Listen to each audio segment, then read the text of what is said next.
সহজে ছাগল আঁকতে এভাবে লম্বা করে একটা জি দিয়ে তার মাঝখানে নাক এবং মুখ এঁকে দিয়ে তার মাথায় এরকম দুটো শিং এঁকে দিতে হবে। শিং দুটো কালো করে দিয়ে চোখ এঁকে দিতে হবে। এরপরে জি এর সঙ্গে ছাগলের কান এঁকে দিয়ে গলার লাইনটা এভাবে নিচে নামিয়ে এনে পিঠ, এরপরে সামনের পা এভাবে দিয়ে দিতে হবে। পায়ের খুর কালো করে এভাবে দিয়ে দিতে হবে। এরপরে পেছনের পা এভাবে বাঁকা করে সেখানে খুর এঁকে দিতে হবে। এরপরে পেটের লাইনটা এভাবে দিয়ে দিতে হবে। এরপরে আমরা ছাগলের পেছনে ল্যাজটা এঁকে দেব। এরপরে সামনের পায়ের পেছনে একটু খাটো করে ছাগলের আর একটা পা এঁকে দিতে হবে। দূরের পাটা একটু ছোট হয়, তোমরা সবাই জানো। এরপরে ছাগলের বাঁট এঁকে দিয়ে ছাগলের আর একটা পা এঁকে দিতে হবে। আমি ছাগলের বাট ৩টা দিয়ে ফেলেছি ভুলে। এটা খুব সম্ভব ছাগলের ২টা বাট হয়। তোমরা ২টা বাটই দিও। আর আমার ভিডিওটি কেমন লাগলো জানিও। দর্শক বন্ধুরা, সহজে গরুর ছবি আঁকতে এভাবে গরুর একটা মাথা এঁকে শিং দিয়ে দিন, চোখ দিয়ে দিন এবং অন্য আরেকটা শিং দিয়ে কান দিয়ে দিন। এবার এভাবে পিঠের অংশটা এঁকে ফেলুন, লেজ পর্যন্ত নিয়ে যান। সামনে গলার লাইনটা দিয়ে সামনের পা এভাবে এঁকে ফেলুন।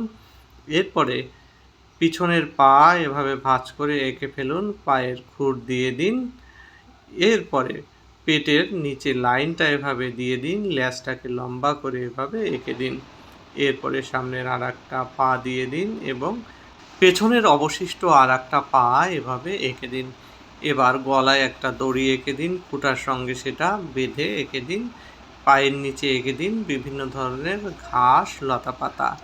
এবার গরুর পিঠে বিভিন্ন ধরনের ছোপ ছোপ যে কালো দাগ থাকে বিভিন্ন শেপের, সেগুলো এঁকে দিন। কেমন লাগলো গরুটি অবশ্যই কমেন্টে জানাও, ভালো লাগলে শেয়ার করো। দর্শক বন্ধুরা, তোমাদের ডি দিয়ে সুন্দর একটা পাখি এঁকে দেখাবো। এজন্য প্রথমে এরকম একটা ডি আঁকলাম। ডির পেছনে এরকম বাঁকিয়ে হাতির মাথা এবং সুর এবং পেছনে এরকম তার বডির অংশটা এঁকে লেজ পর্যন্ত নিয়ে গেলাম। সামনে এরকম একটা অংশ দিয়ে তার দাঁত এঁকে দিয়ে সুরটাকে লম্বা করে ভাঁজ করে এরকম দিয়ে দিলাম হাতির চোখ, ভ্রু এবং এই গলার নিচ থেকে টান দিয়ে হাতির পা। সুন্দর করে এভাবে হাতির পা এঁকে দিলাম, পায়ের নখ এঁকে দিলাম এবং পেছন থেকেও এরকম একটা টান দিয়ে হাতির পা এঁকে দিলাম, পেছনের পা। পায়ের একটা দাগ বড় হয়ে গেছে, পরে রিমুভ করে দিতে হবে এবং লেজটা এভাবে এঁকে দিলাম। এবার হাতির সামনে আর একটা পা, পেছনেরও আর একটা পা একটি কম দেখা যাচ্ছে, সেগুলো এঁকে দিয়ে কানে 3টা দাগ দিয়ে দিলাম।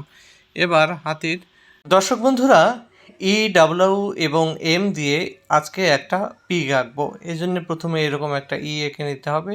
তারপরে এই স্টাইলে পরপর একটু ফাঁকা রেখে 2টা ডাব্লিউ এঁকে দিতে হবে এবং এখানে একটা এম এঁকে দিতে হবে। এরপরে এগুলোকে এভাবে সংযুক্ত করে এদিকে ঘুরিয়ে এনে ডাব্লিউর সাথে সংযুক্ত করতে হবে লাইনগুলো। দেখুন একটা শেপ চলে আসছে এবং পরে একটা লেজ এঁকে দিতে হবে। লেজ এঁকে দেওয়ার পরে চোখ এঁকে দিতে হবে। হয়ে গেল সুন্দর পিগ। এবার পায়ের রং করে দিলেই আঁকা শেষ। কেমন লাগলো তোমাদের?